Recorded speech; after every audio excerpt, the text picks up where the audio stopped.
ప్రియమైన వెలిగింపు శ్రోతలకు యేసు ప్రభు నామములో శుభాలు తెలియజేసుకుంటూ ఈ దిన కార్యక్రమాన్ని చిన్న ప్రార్థనతో ప్రారంభించుకుందాం. కృపా సత్య సంపూర్ణమైన మా ప్రియ పరలోకపు తండ్రి, మీ ఘనమైన శ్రేష్టమైన అత్యున్నతమైన నామానికి వందనాలు. మా జీవితాల్లో మీరు పొడిగిస్తూ ఉన్న మా ఆయుష్కాలను బట్టి మీకు వందనాలు చెల్లిస్తా ఉన్నాను. మరి ఒక వారం మీ మాటలు వినడానికి మీరు ఇచ్చిన ఈ సమయం కొరకే నీకు స్తోత్రం చెల్లిస్తా ఉన్నాను.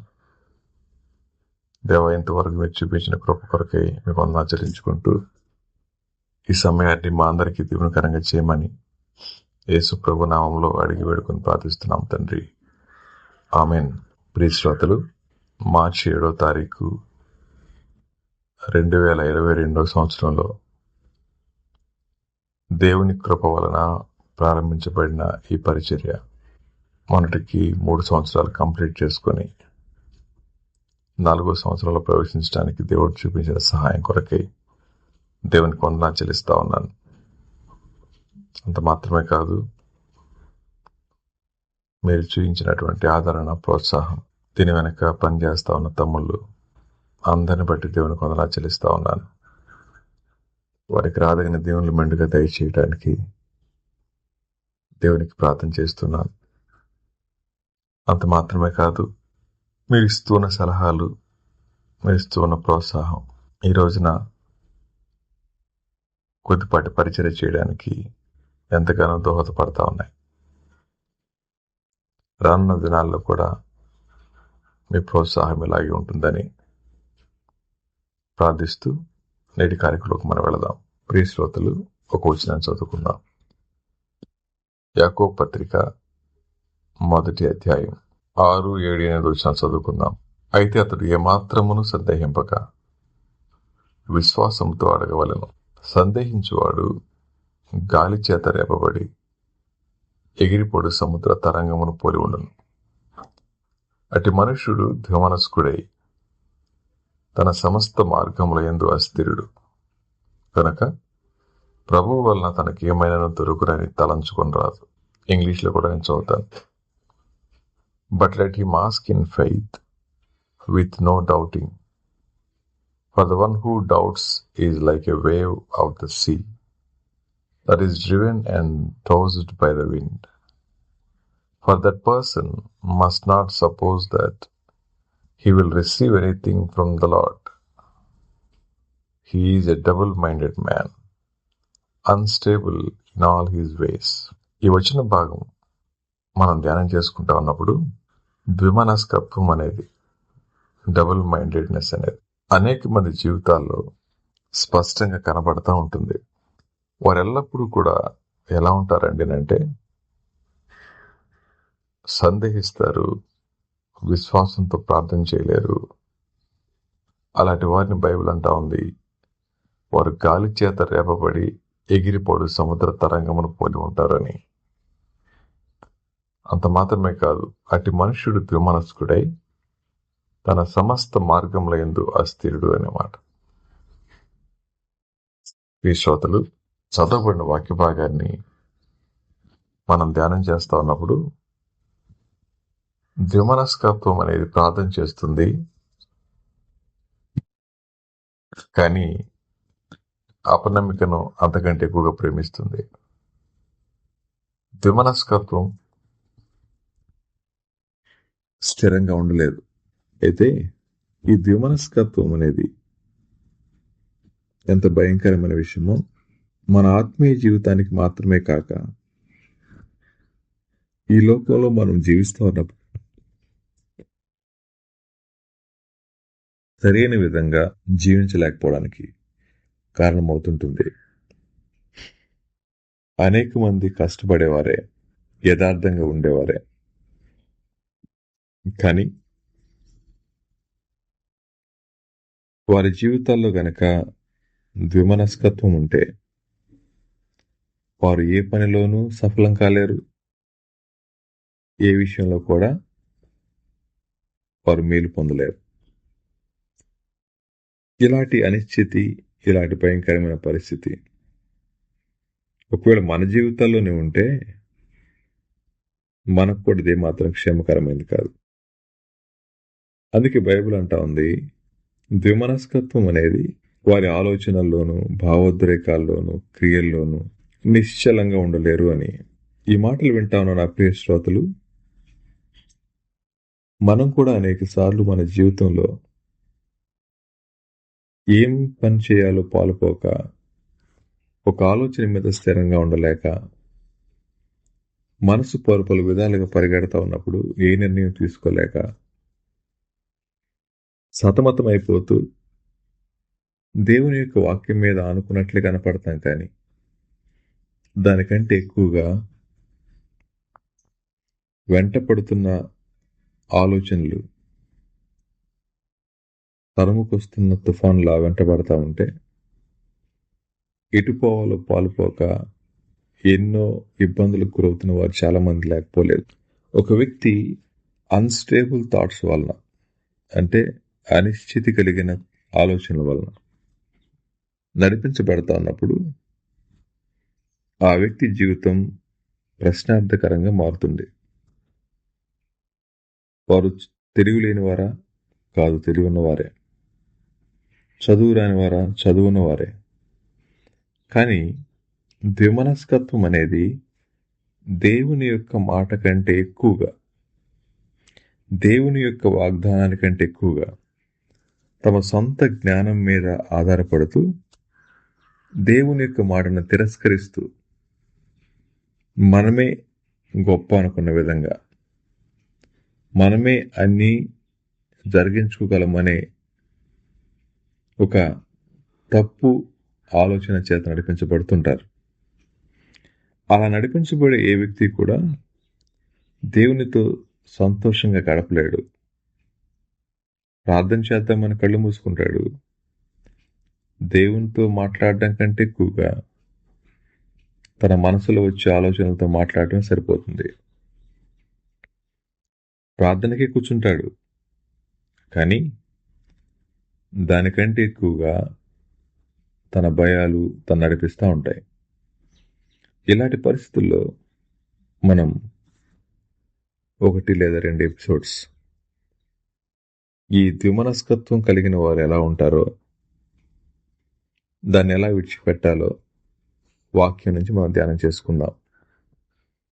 మొదటిగా చదవబడిన లేఖనాన్ని బట్టి యాకోబు పత్రిక 1:8 చెప్పిన ప్రకారం ద్విమనస్కత్వం కలిగిన వ్యక్తి, డబుల్ మైండెడ్ పర్సన్, తన కమిట్మెంట్స్లో కానీ, విలువల్లో కానీ, సంబంధాల్లో కానీ, గురి కలిగి ఉండటంలో కానీ నిశ్చలంగా ఉండలేడు. మళ్ళీ చెప్పనా? ద్వంద్వ మనస్తత్వం కలిగిన వ్యక్తి కమిట్మెంట్లో కానీ, నిర్ణయాలు తీసుకోవడంలో కానీ, విలువలు కలిగి జీవించడంలో కానీ, సంబంధాలు కాపాడుకోవడంలో కానీ, మరి గురి కలిగి జీవించడంలో కానీ స్థిరంగా ఉండలేరు. లోక భాషలో చెప్పాలంటే ఒక మాట మీద నిలబడి వెంట్రా అంటారు కదా, వాళ్ళు నిలబడలేరు. కారణం వారు ద్వంద్వ వైఖరి కలిగిన వారు కాబట్టి అని. శ్రోతలు, మీ నిర్ణయాల్లో, మీ విలువల్లో, మీ సంబంధ సహవాసాల్లో, మీరు ఏర్పాటు చేసుకున్న గురి విషయంలో స్థిరంగా కొనసాగుతూ ఉన్నారా? పరిస్థితులను బట్టి, అనుకూలమైన వాటిని బట్టి, వనరులను బట్టి ప్రతిక్షణం మార్చుకుంటూ వెళ్ళిపోతా ఉన్నారా? జాగ్రత్త. ద్వంద్వ మనస్తత్వం కలిగిన వారు నిశ్చలంగా ఉండలేరు. ఇది మొదటి మాట. రెండవది, ఈ ద్వంద్వ మనస్తత్వం కలిగిన వారు ఎప్పుడు కూడా భయాలతోనూ చింతపడుతూ ఉంటారు. యాంగ్జైటీ వాళ్ళ సొత్తు అన్నట్టుగా ఫీల్ అవుతూ ఉంటారు. భయం మా బంధువు అన్నట్టుగా ఫీల్ అవుతారు. బంధువుతో సంబంధం లేకపోతే బంధువు ఏమనుకుంటాడో, నా సంపద నేను ఉపయోగించుకోకపోతే నేను ఎటువంటి వాడిని అన్నట్లుగా భయాలు, అలాగే ఈ చింతను వెంట పెట్టుకుని తిరుగుతూ ఉంటారు. ఏ పని చేయాలన్నా, ఎలా జీవించాలో, ఏమైపోతుందో, ఏమో ఇలా జరగవచ్చేమో అంటూ ఊహాగానాల మధ్య జీవిస్తూ ఉంటారు. ఒక మాట నేను చూపిస్తాను. కీర్తనల గ్రంథం 55 కీర్తన 22 వచనం చదువుకుందాం. కీర్తనల గ్రంథం 55 కీర్తన 22 వచనం చదువుకుందాం. ఈ మాట ఒకసారి మీరందరూ కూడా వినాలని ఆశపడతా ఉన్నాను. నీ భారము యెహోవా మీద మోపము, ఆయనే నిన్ను ఆదుకొనును. నీతిమంతులను ఆయన ఎన్నడూను కదలనీయుడు. Cast your burden on the Lord, and he will sustain you. He will never permit the righteous to be moved. శ్రోతలు, ఇదే మాటను పౌలు గారు మాట్లాడుతూ 1 పేతురు పత్రిక 5వ అధ్యాయం 7వ వచనంలో, ఆయన మిమ్మల్ని గూర్చి చింతించున్నాడు గనుక మీ చింత యావత్తు ఆయన మీద వేయండి. Casting all your anxieties on him, because he cares for you. ఇక రాయబడిన మాట, ఆయన మిమ్మల్ని గురించి చింతిస్తున్నాడు అంటే బాధపడుతున్నాడని కాదు. అక్కడ రాసినటువంటి మాట, హీ కేర్స్ ఫర్ యూ, నేను కేర్ తీసుకుంటాను ఈ విషయంలో అని. ఈ మాట మనం వింటా ఉంటే మన జీవితంలో దేవుడు ఎంత చక్కగా ఆలోచిస్తూ ఉన్నప్పుడు, కేర్ తీసుకుంటా ఉన్నప్పుడు ఎందుకు మనం చింతపడాలా? అలా చింతపడటం వల్ల వచ్చే లాభం ఏంటి అని అంటే, లాభానికంటే ఎక్కువగా నష్టమే మనం వెంట పడతా ఉంటుంది.